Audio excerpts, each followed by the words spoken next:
The old car made a terrible noise and then stopped moving. Sarah Mitchell sat behind the wheel, her hands shaking. She tried to start it again, but nothing happened. The engine was dead. She looked at the empty road ahead and the mountains in the distance. Montana was beautiful, but right now it felt lonely and scary. In the back seat, her baby daughter Emma was sleeping. The little girl was only 6 months old. She had been so good during the long drive from California. 3 days on the road with hardly any breaks. 3 days running away from a life that had become too dangerous to stay in. Sarah counted the money in her wallet again. $47. That was all she had left. She had spent most of her savings on gas and cheap food from gas stations. The car breaking down was the worst thing that could happen right now. She had no money to fix it. She had nowhere to go. She got out of the car and looked around. The road was quiet. No other cars were coming. On both sides, there were fields and fences. This was ranch country. She had seen cows and horses as she drove through Montana. It was so different from the city where she grew up. Then she remembered something. About 2 miles back, she had seen a sign. It said Thornton Ranch, and below it said Help Wanted. At the time, she had kept driving, thinking maybe she could make it to the next town. But now the car was dead, and she needed help. Sarah opened the back door and carefully lifted Emma out of her car seat. The baby stirred but did not wake up. Sarah wrapped the blanket tighter around her daughter. The November air was cold. She could see her breath making small clouds in the air. She put her purse over her shoulder and started walking back down the road. Each step felt heavy. She was so tired. She had not slept well in months, even before she started running. Living with Marcus had meant always being alert, always being careful not to make him angry. And when he got angry, bad things happened. Sarah pushed those thoughts away. She had escaped. That was what mattered. Marcus could not hurt her or Emma anymore. She had made sure of that when she left while he was at work, taking only what she could carry. After walking for what felt like forever, she saw the gate. Big wooden posts on each side held up a sign that read Thornton Ranch. The driveway was long and dusty. She could see a house in the distance and some big barns. There were horses in a field nearby. They looked up at her as she walked past, her feet hurt. Her arms were getting tired from carrying Emma, but she kept walking. She had to. There was nowhere else to go. The ranch house was old but looked solid. It had a wide front porch with wooden chairs. The paint was faded, and some of the wood looked like it needed repair. But there was something welcoming about it. Flowers grew in pots near the door, even though it was almost winter. Sarah stood at the bottom of the porch steps. She felt scared. What would she say? She had no experience working on a ranch. She had been an accountant before Marcus made her quit her job. He said he wanted her home, but really he just wanted to control her. Without her own money, it had been harder to leave. Emma made a small sound in her sleep. Sarah looked down at her daughter's face. That little face was the reason she found the courage to leave. That little face was the reason she would find the courage to knock on this door. She climbed the steps. The wood creaked under her feet. She raised her hand and knocked 3 times. The sound seemed too loud in the quiet afternoon. For a moment, nothing happened. Maybe nobody was home. Sarah did not know what she would do if nobody answered. She knocked again, a little louder this time. She heard footsteps inside, heavy boots on wooden floors. The door opened. A man stood there. He was tall, with brown hair that needed a cut. He wore jeans, boots, and a work shirt with the sleeves rolled up. His face was tanned from working outside. He had lines around his eyes, the kind people get from squinting in the sun. He looked like he was in his 30s, maybe a bit older. He looked at Sarah. His eyes were a light brown, almost gold in the afternoon sun. He did not say anything at first. He just looked at her tired face, her old coat, and the baby in her arms. Sarah tried to speak, but her voice came out shaky. I saw your sign. The one that says you need help. I can work. I can cook and clean. I can do bookkeeping too. I used to be an accountant. The words came out in a rush. She sounded desperate and she knew it. But she was desperate. The man still did not speak. He looked at Emma, who was starting to wake up. The baby's eyes opened and she looked around, confused about where she was. Sarah felt tears starting to come. She tried to hold them back. Please. My car broke down on the road. I do not have anywhere else to go. I will work hard. I promise. I just need a chance. The man's expression changed. Something soft came into his eyes. He stepped back from the door and opened it wider. "You are home," he said quietly. Those 3 words broke something inside Sarah. All the fear and stress from the past few months, all the worry about what would happen next, all the loneliness of having nobody to turn to, it all came out. Tears ran down her face. "I am Jake Thornton," the man said. His voice was gentle. "Come inside. You look like you have been through something hard." Sarah could not stop crying. She stood on the porch holding her baby, tears falling on Emma's blanket. She had expected questions. She had expected to be turned away. She had not expected kindness from a stranger. Jake stepped out onto the porch. He did not try to touch her or take the baby. He just stood there, solid and calm. "It is okay," he said. "You are safe here. Come inside when you are ready. I will make some coffee." He went back into the house, leaving the door open behind him. Sarah could see a warm light inside. She could smell something cooking, maybe soup or stew. Emma started to fuss. She was probably hungry. Sarah needed to feed her, change her diaper, and find a place to rest. She took a deep breath and stepped through the door. The inside of the house was simple but clean. There was a big living room with old furniture and a stone fireplace. The kitchen was to the right. She could see Jake there, filling a coffee pot with water. "Sit down," he said, nodding toward the kitchen table. "You must be tired." Sarah sat down carefully.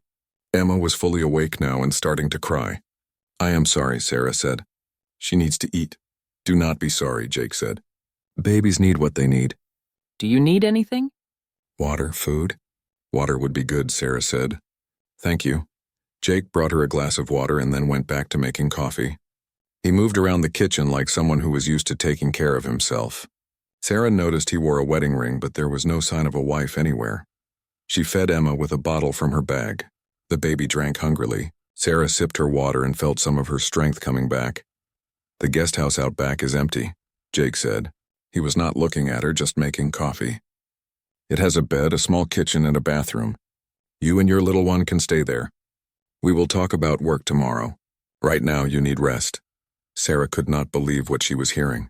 "I can pay rent," she said quickly. "Once I start working, I mean. I do not have much money right now, but I will work hard." Jake turned and looked at her. "Let us not worry about that today. Today you just need a safe place to sleep. Tomorrow is soon enough for everything else." He poured 2 cups of coffee and brought one to her. Sarah wrapped her hands around the warm cup. She looked at this stranger who was being so kind to her. She did not understand why, but she was grateful. "Why are you helping me?" she asked. "You do not know anything about me." Jake sat down across from her. He looked at his coffee for a moment before answering. "I know enough," he said. "I know you are running from something. I know you are trying to protect your baby. I know you are brave enough to ask a stranger for help. That is enough for me." Sarah felt more tears coming. "Thank you," she whispered. "You are welcome," Jake said simply. "Now drink your coffee and then I will show you to the guest house. You look like you have not slept in days." He was right. Sarah could barely keep her eyes open, but for the first time in a long time, she felt like maybe things would be okay. She had knocked on a door looking for work. Instead, she found something she had not had in years. She found hope. Sarah woke up to sunlight coming through unfamiliar windows. For a moment, she did not know where she was. Then she remembered. The ranch. The kind cowboy. The little guest house with its clean sheets and quiet rooms. Emma was still sleeping in the portable crib that Jake had brought over the night before. He said it had belonged to someone in his family. He did not say who, and Sarah did not ask. There was a sadness in his eyes when he brought it that made her think the story was not a happy one. She got out of bed quietly and looked around. The guest house was small but had everything they needed. 1 bedroom, a tiny kitchen, and a bathroom with hot water. After 3 days of sleeping in her car and using gas station bathrooms, it felt like a palace. Through the window, she could see the main ranch house. Smoke was coming from the chimney. Someone was already awake. Sarah looked at the clock. It was only 5:30 in the morning. She was used to waking up early because of Emma, but she had thought maybe ranch people slept in a bit more. She was wrong about that. When Emma woke up an hour later, Sarah fed her, changed her, and got them both dressed. She did not have many clothes. Just what she had packed in 2 suitcases when she ran. But they were clean, and that was what mattered. She walked to the main house carrying Emma. The morning air was cold and fresh. It smelled like pine trees and something else she could not name. Maybe it was just the smell of open space. In California, everything had smelled like cars and concrete. Sarah knocked on the kitchen door. She heard voices inside and then footsteps. Jake opened the door. He looked tired but smiled when he saw them. "Morning," he said. "Come in. We are just having breakfast." Inside, 3 men sat at a big wooden table. They all looked up when Sarah walked in. They were older men, probably in their 50s or 60s. They wore work clothes and had faces weathered by years of outdoor work. "Boys, this is Sarah and Emma," Jake said. "Sarah is going to be helping around here. Sarah, this is Tom, Pete, and Charlie. They have been working this ranch longer than I have been alive." The men nodded at her. Tom, who had white hair and kind eyes, smiled at Emma. "Pretty baby," he said. "How old?" 6 months, Sarah said quietly. She felt nervous around new people. Marcus had isolated her from everyone. It had been a long time since she had a normal conversation with anyone besides her daughter. "Sit down," Jake said. "There is plenty of food." The table was full of food. Eggs, bacon, toast, and pancakes. Sarah's stomach growled. She had not eaten a real meal in days. "I can cook," she said quickly.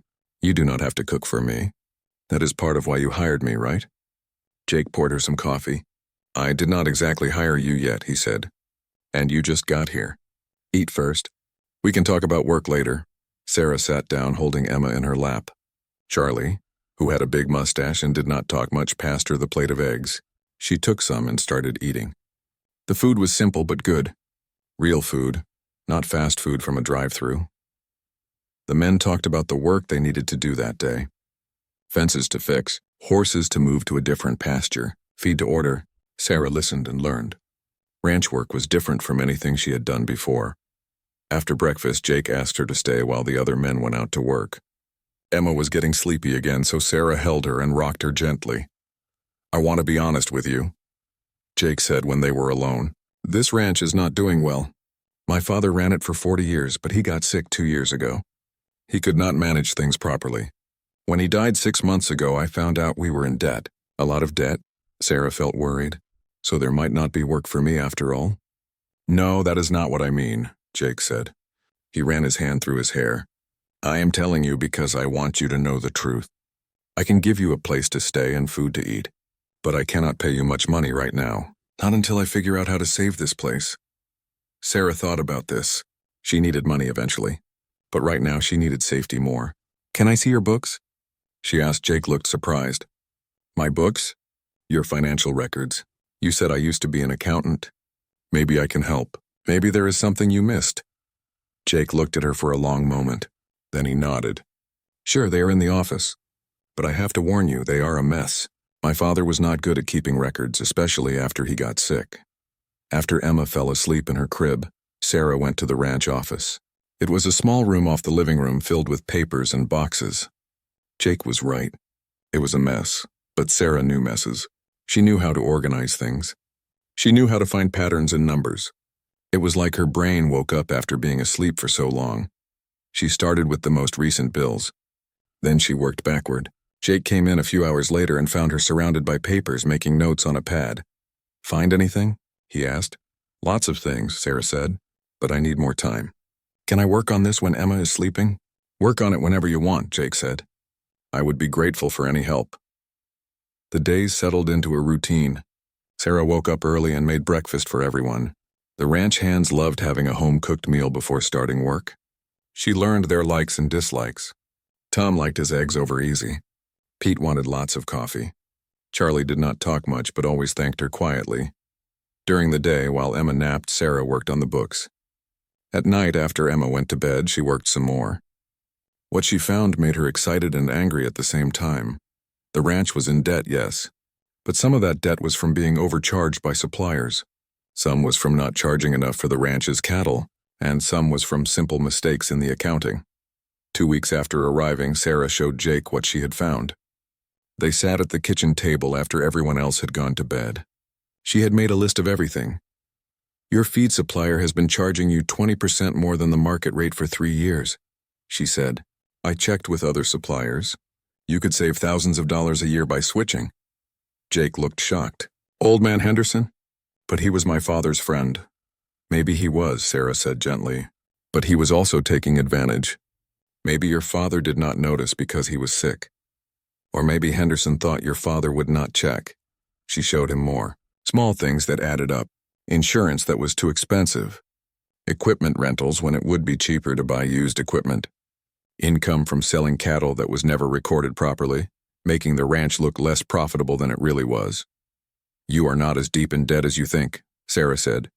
And if we make these changes, you could start making a profit again within a year. Jake looked at all her notes. Then he looked at her. How did you figure all this out so fast? Sarah shrugged. This is what I am good at. Numbers make sense to me. They are honest. They do not lie or change their minds or get angry for no reason. She said the last part without thinking. Jake's expression changed. He understood what she meant. Sarah, he said carefully. Who are you running from? She had known this question would come eventually. She took a deep breath. My ex-boyfriend, Emma's father. He started out nice, but after I got pregnant, he changed. He did not want me to work, did not want me to see my friends. He got angry about little things, and when he got angry, she did not finish. She did not need to. Jake nodded slowly. He hit you, Jake said. It was not a question, yes, not at first, but it got worse. I stayed because I was scared and because I had no money. He controlled everything. But when Emma was born, I knew I had to leave. I could not let her grow up seeing that. I could not let him hurt her. So you left, Jake said. I left. I saved money secretly for 3 months. Just a few dollars here and there from grocery money. When I had enough for gas and a few days of food, I packed while he was at work. I drove as far as I could. Montana seemed like a good place to disappear. Jake was quiet for a moment. He does not know where you are? No, I did not tell anyone. I do not have any family. My parents died when I was young.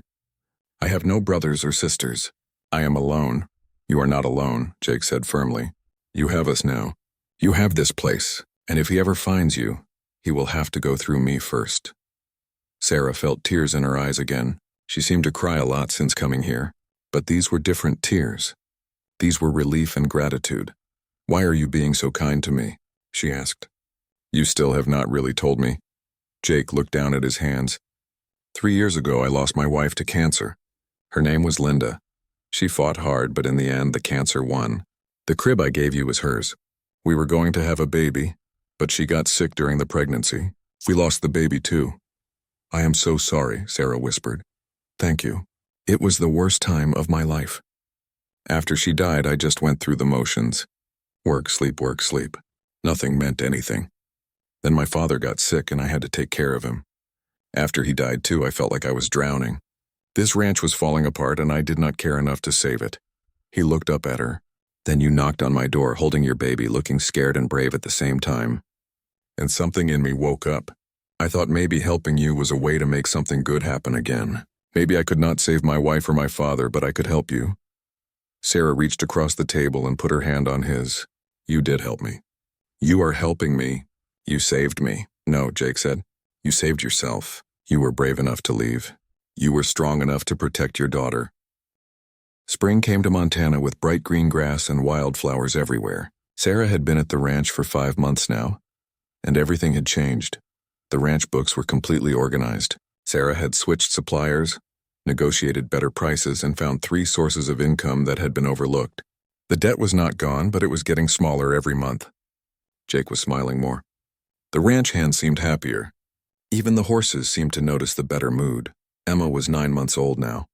She was trying to stand up and grab everything. The ranch hands loved her. Tom made her toys from wood in his spare time. Pete sang her silly songs that made her laugh. Charlie, who hardly ever talked, would sit and tell her long stories about the horses. Emma did not understand the words, but she loved the sound of his deep voice. Sarah was learning to ride horses. At first, she had been terrified. Horses were so big and she was so small. But Jake was patient. He started her on Daisy, an old mare who was gentle and slow. Just relax, Jake would say. Horses can feel when you are nervous. Be calm and confident. It was hard at first. Sarah spent more time falling off than staying on. But slowly she got better. By April, she could ride well enough to help move the cattle from one pasture to another. It felt good to work outside, to be strong, to do things she never thought she could do. One warm afternoon, Jake suggested something new. We have all this land and these mountains nearby. What if we offered trail rides to tourists? People pay good money for that kind of experience. Sarah thought about it. That could work, but we would need insurance and permits. We would need to advertise. And we would need to make sure the horses were right for beginners. Can you figure out the business side? Jake asked. I can try, Sarah said. She spent the next 2 weeks researching everything they would need. She called the county office about permits. She got quotes from insurance companies. She designed a simple flyer on Jake's old computer. She even created a basic website using a free template. By May, Thornton Ranch Trail Rides was open for business. Their first customers were a family from Texas. The parents and 2 teenagers wanted to see the Montana mountains on horseback. Jake led the ride with Tom's help. Sarah stayed back to watch Emma and handle the paperwork. The family loved it. They paid $200 for a 4-hour ride and lunch. They took pictures and promised to tell their friends. Within a week, 3 more groups had booked rides. You are a genius, Jake told Sarah that evening. They were sitting on the porch of the main house watching the sunset. Emma was asleep inside. The ranch hands had gone home for the night. I just saw an opportunity, Sarah said. You have something special here. People will pay to experience it. We have something special here, Jake corrected her. None of this would have happened without you. Sarah felt her cheeks get warm. Over the past months, something had been growing between her and Jake. It was not just gratitude anymore. It was something deeper, something that scared her a little. She caught him looking at her sometimes when he thought she was not paying attention, and she found herself thinking about him when she should be thinking about other things. The way he laughed at Emma's antics, the way he was patient with the animals, the way he never raised his voice even when things went wrong. He was nothing like Marcus. Marcus had been charming at first, but that charm hid anger and control. Jake was quietly kind all the way through. There was no hidden side to him. What you saw was what you got. Jake, Sarah said carefully. Can I ask you something? Sure, he said. Why have you never asked me more about my past? Most people would want to know details. They would ask questions. Jake was quiet for a moment. He looked out at the mountains turning pink in the sunset light. I figured you would tell me when you were ready. And if you never wanted to tell me, that was okay too. Your past is your business. I care about who you are now, not who you were before. Sarah felt something break open in her chest. It was like a door she had kept locked was finally opening. I was so afraid all the time, she said softly. Afraid of making him angry. Afraid of what he would do next. Afraid to leave because I had no money and nowhere to go. When I finally left, I was afraid he would find me. Are you still afraid? Jake asked. Sometimes, Sarah admitted. Mostly at night when everything is quiet. I worry that one day he will show up. That he will take Emma. That he will hurt people I care about. He would have to get through me and 3 stubborn old cowboys who think of you as family, Jake said. That is not going to happen. You really think of me as family? Sarah asked. Jake turned to look at her. In the fading light, his eyes looked very gold. Sarah, you and Emma are the best things that have happened to this ranch in years. Maybe ever. You brought life back to this place. You brought life back to me. Sarah's heart was beating fast. Jake, I know it is too soon, Jake said quickly. I know you have been through something terrible. I am not trying to rush you or pressure you. I just want you to know that you matter to me. Both of you mattered to me. Before Sarah could answer, Emma started crying inside the house. She must have woken up from her nap. Sarah stood up quickly, grateful for the interruption and disappointed by it at the same time. I should get her, she said. Sarah, Jake said as she reached the door. She turned back. Take your time. I am not going anywhere. Neither are you. We have time. Sarah nodded and went inside to get Emma. Her hands were shaking a little as she picked up her daughter. Emma stopped crying immediately and smiled at her mother. Your mama is confused, Sarah whispered to her baby. She likes Jake. She really likes him. But she is scared too. Emma just grabbed Sarah's nose and laughed. Over the next few weeks, the trail ride business grew. They had bookings almost every day. Jake hired a couple of high school kids to help with the rides on weekends. The money was good. Not enough to solve all the ranch's problems, but enough to make a real difference. Sarah also started teaching Emma to walk. The little girl was determined. She would pull herself up on furniture and take a few steps before falling. Tom made her a little push toy to help her practice. One afternoon, Emma took her first real steps. Sarah was in the kitchen making lunch. Emma pulled herself up on a chair and then let go. She took one step, then two, then three. She made it all the way across the kitchen before falling into Sarah's arms. "Jake," Sarah called out. "Come quick." Jake ran in from outside, worried something was wrong. "What happened?" Emma walked. "Show him, sweetie. Show Jake how you can walk." Emma, who loved attention, pulled herself up again. This time she took 5 steps before falling. Jake caught her and lifted her up high. "Look at you. You are growing up so fast." Emma laughed and reached for Jake's face. Then she said a word. Clear as day. "Dake." Everyone froze. It was Emma's first word, not Mama. Not Dada. Dake. Her baby version of Jake. Sarah felt tears coming. Emma's first word was the name of the man who had given them a home. The man who had shown them kindness when they had nothing. The man who was becoming so important to both of them. Jake looked at Sarah over Emma's head. His eyes were shiny too. "Did she just—" "She said your name," Sarah whispered. "Dake." Emma said again, happy with the reaction she was getting. Jake handed Emma to Sarah gently. Then he walked outside without saying anything. Sarah could see through the window that he was wiping his eyes. This tough cowboy who worked with cattle and horses all day was crying because a baby said his name. Tom came into the kitchen. He had seen the whole thing. "That man has not cried since Linda died," he said quietly. "You and that baby are healing him. You know that, right?" "He is healing us too," Sarah said. "I do not know what we would have done without him."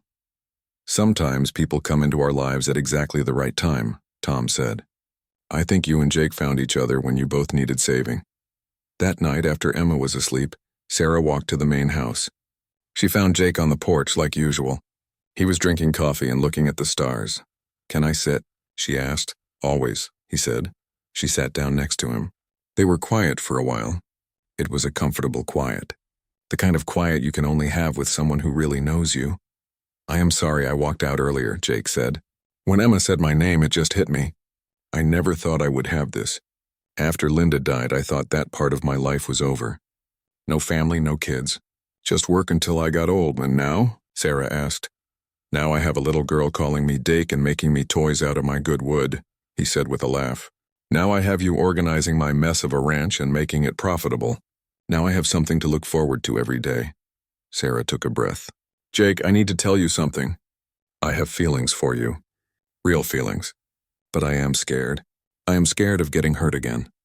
I am scared of making the wrong choice. I am scared of trusting the wrong person." Jake set down his coffee and turned to face her. "I understand. And I'm not asking you to trust me right away. Trust is earned. I will earn it day by day, month by month, for as long as it takes, and what if it takes years?" Sarah asked. "Then it takes years," Jake said simply. "Sarah, you are worth waiting for. What we are building here, you and me and Emma, it is worth doing right. No rushing. No pressure. Just two people figuring things out together." Sarah felt the tears come again. Happy tears this time. "How are you so patient? How are you so good?" The letter arrived on a Tuesday morning in late June. Sarah was making pancakes for breakfast when Pete came in with the mail. He dropped the small stack on the table like he did every day. Sarah flipped the pancakes and glanced at the mail. Most of it was for Jake, bills, and ranch business. But one envelope caught her eye. It was addressed to her, Sarah Mitchell. The return address was from California. Her hands started shaking. She knew that handwriting. "Marcus." "Sarah, you okay?" Pete asked. He had noticed her face go pale. "I am fine," she said automatically. But she was not fine. She picked up the letter with trembling fingers. How did he find her? She had been so careful. She used cash whenever possible.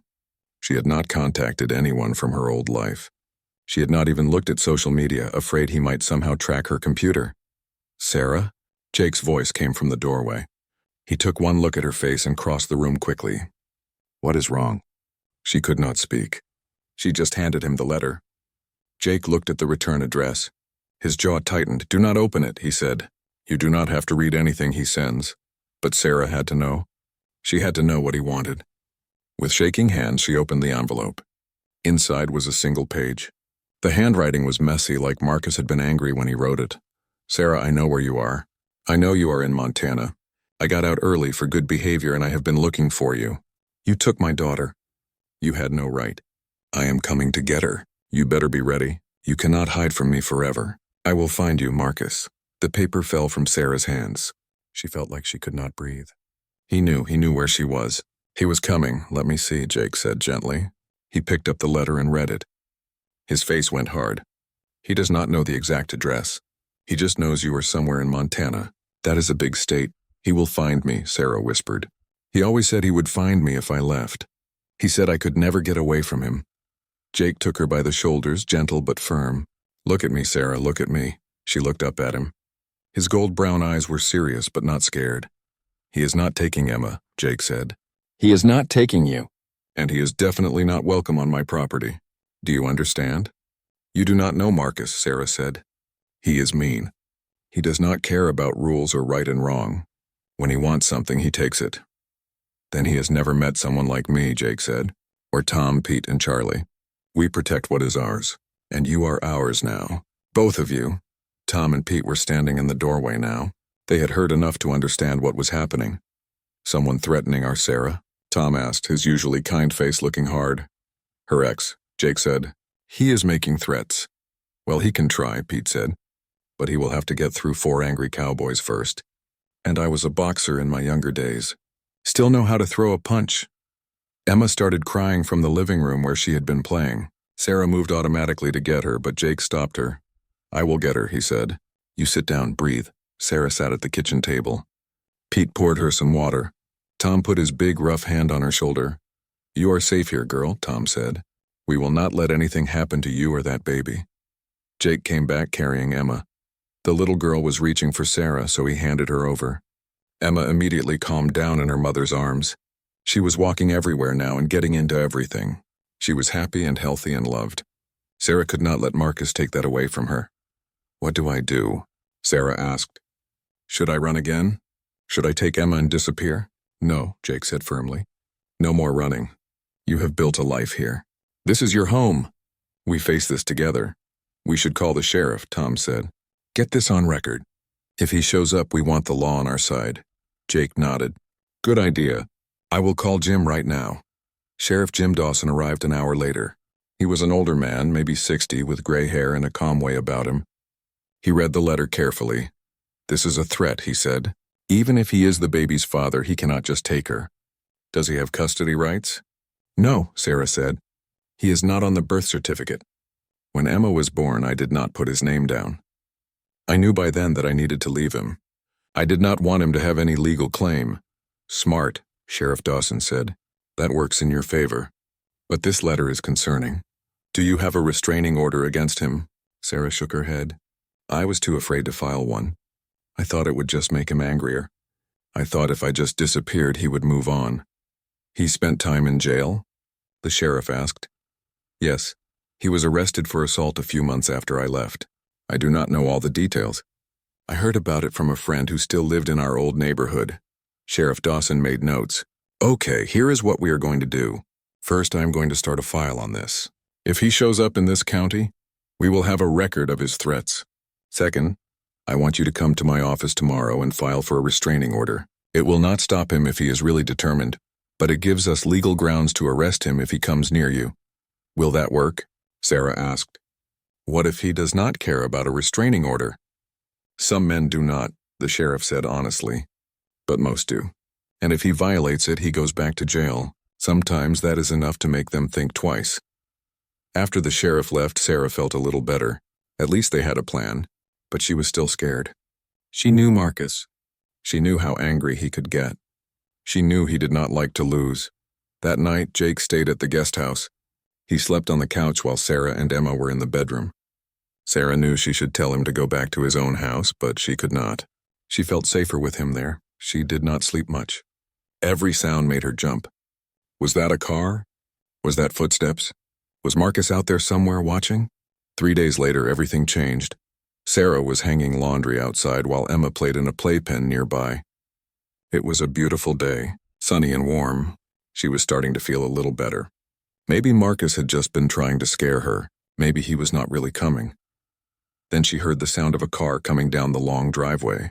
Her heart started racing, but it was just a customer for the trail rides. A young couple from Seattle. Sarah relaxed. The couple went off on their ride with Tom. Sarah took Emma inside for lunch. She was feeding her in the kitchen when she heard another car. This time, her instinct told her something was wrong. She looked out the window. A beat-up blue sedan was pulling up to the main house. She knew that car. It was Marcus's car. Sarah grabbed Emma and ran to the bedroom. She locked the door and pulled out her phone. Her hands were shaking so hard she could barely dial. "Jake," she said when he answered. "He is here. Marcus is here." "Stay in the bedroom," Jake said. His voice was calm but urgent. "Lock the door." "I am coming," Sarah heard shouting outside. Marcus's voice. "Sarah, I know you are here. Come out. I want to see my daughter." Then she heard Jake's voice. "You need to leave. This is private property. Who are you?" Marcus demanded. "Where is Sarah?" "Sarah, come out here." Sarah held Emma tight. The little girl could feel her mother's fear and started to whimper. "Shh, baby," Sarah whispered. "It is okay. We are safe. Jake will not let him hurt us." But she was not sure. Marcus was unpredictable. He was strong. What if he hurt Jake? The shouting continued. Then she heard more voices. Tom and Pete must have heard the commotion and come running. Charlie, too. 4 men against 1. You need to leave, Jake said again. The sheriff is on his way. If you are still here when he arrives, you will be arrested. I am not leaving without my daughter, Marcus shouted. Sarah is a thief. She stole my baby. Emma is not your baby, Jake said. His voice was hard. You are not on the birth certificate. You have no legal rights, and after what you did to Sarah, you never will. What I did? Marcus laughed, but it was an ugly sound. She probably told you lies. Sarah is a liar. She is crazy. That is why I had to keep her in line. Sarah heard a scuffling sound. Then Marcus cried out. Pete's voice came clear and strong. You will not talk about her like that. Not here, not anywhere. You hit me, Marcus said. You cannot hit me. You swing at me first, I am going to defend myself, Pete said. And I saw you swing. We all saw it, more car sounds. The sheriff. Sarah heard his voice giving orders. Heard Marcus protesting. Heard the click of handcuffs. Finally, a knock on the bedroom door. Sarah, it is Jake. He is gone. You can come out now. Sarah opened the door slowly. Jake was standing there. He had a cut on his lip and his shirt was torn. But he was smiling. Are you okay? Sarah asked, touching his face gently. I am fine, Jake said. He got one punch in before Pete took him down. You should have seen it. Pete might be old, but he still has his boxing skills.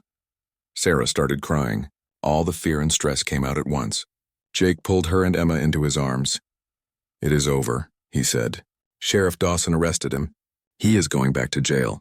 The restraining order will be processed. He will not bother you again. What if he gets out? Sarah asked. What if he comes back? Then we will deal with it, Jake said. Sarah, I need to tell you something.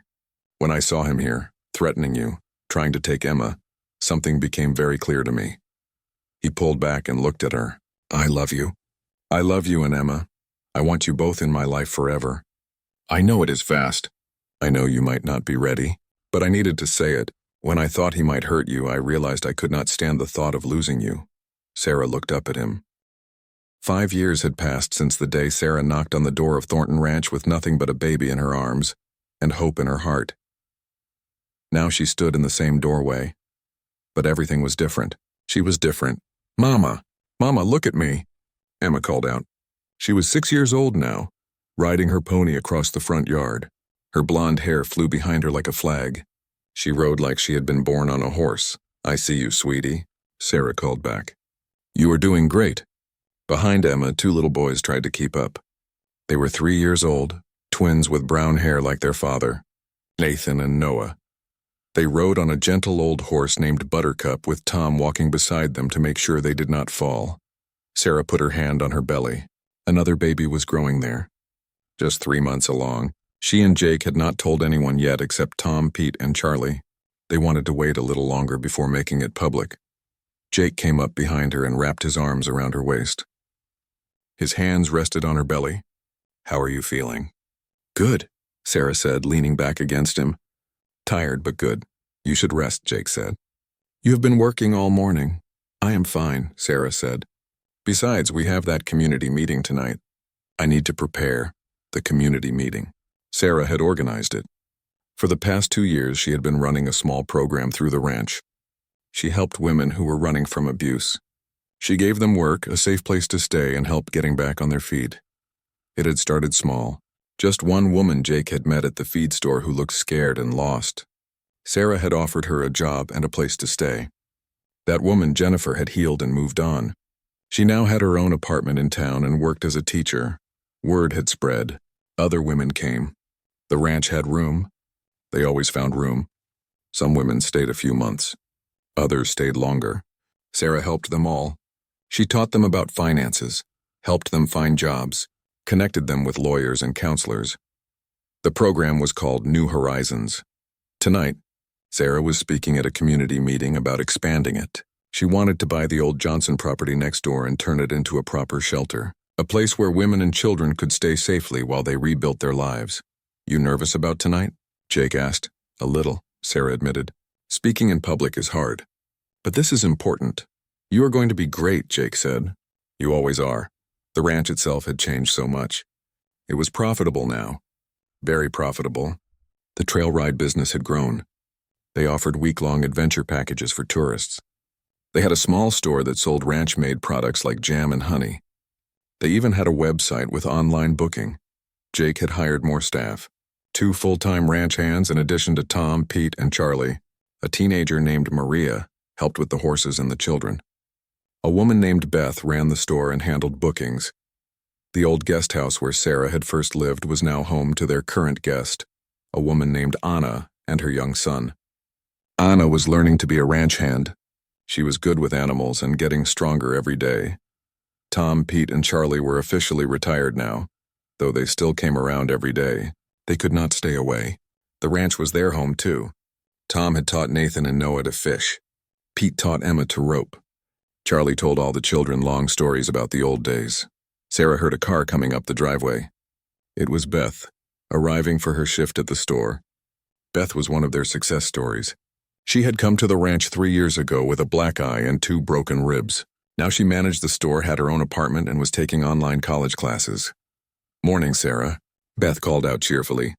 "Big day today?" "Morning, Beth," Sarah said. "Yes, tonight is the meeting. Everyone in town is talking about it," Beth said. "I think you are going to get a lot of support." Sarah hoped so. They needed to raise money to buy the Johnson property and fix it up. It would not be cheap, but she believed people would help. They had helped before. That afternoon, Sarah got ready for the meeting. She wore a simple blue dress that Jake said made her eyes look bright. She had written her speech and practiced it 10 times. She was ready. Jake drove her to the town hall. The parking lot was full.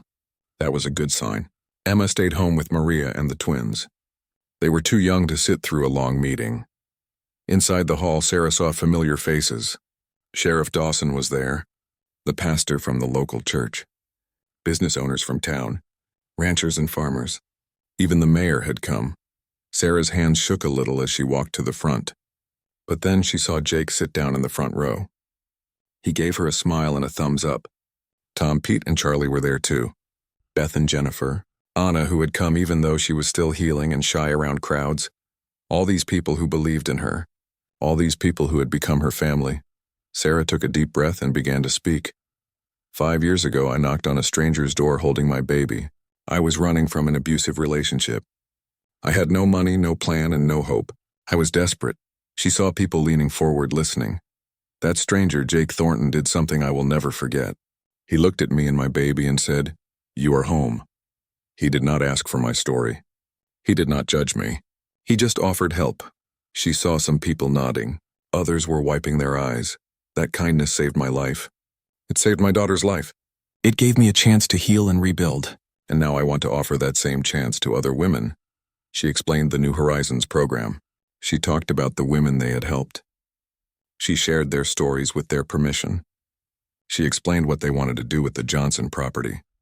"We want to create a real shelter, a place where women and their children can feel safe, where they can learn new skills, where they can remember who they were before someone tried to break them." She talked about the costs, the renovations needed, the staff they would need to hire, the ongoing expenses. "I know it is a lot of money," she said, "but I believe we can do this together. Every woman we help is a mother who can be there for her children. Every woman we help is a worker who can contribute to our community. Every woman we help is a life saved.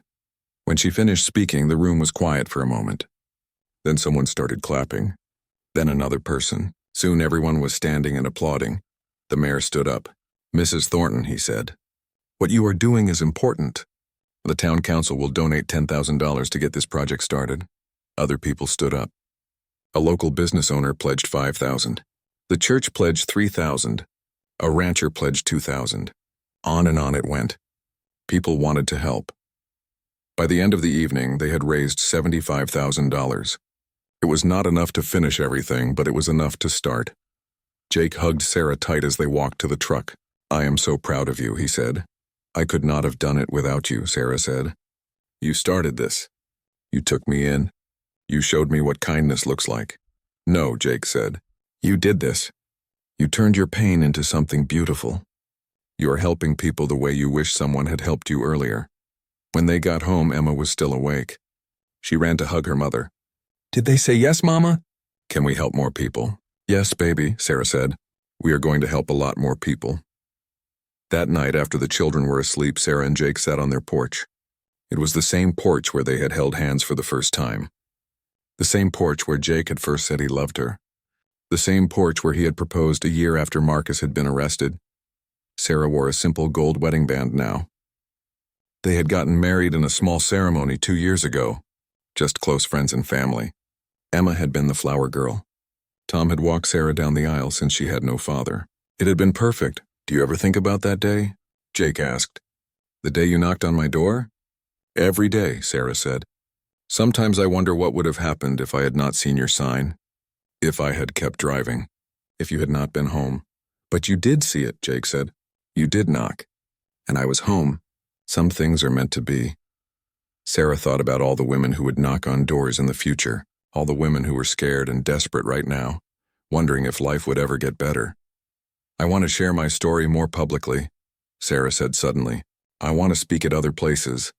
I want other communities to start programs like ours." Jake smiled. "That is a great idea. You are a good speaker. People listen to you. Will you come with me?" Sarah asked. "I cannot do it alone." "Always," Jake said. "We are a team. We do everything together." 6 months later, the Johnson property was ready. They had renamed it Haven House. It had rooms for 6 families, a big kitchen and dining room, a playroom for children, an office where Sarah and volunteers could help women with paperwork, job applications, and life planning. The first family moved in on a Tuesday. A young mother with 2 small children. She looked just like Sarah had looked 5 years ago, scared, tired, hopeful.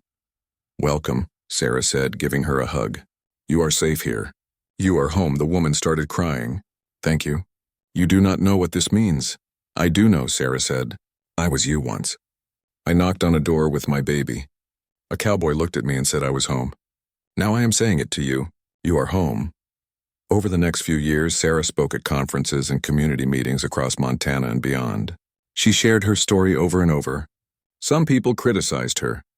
They said she was too open about her past.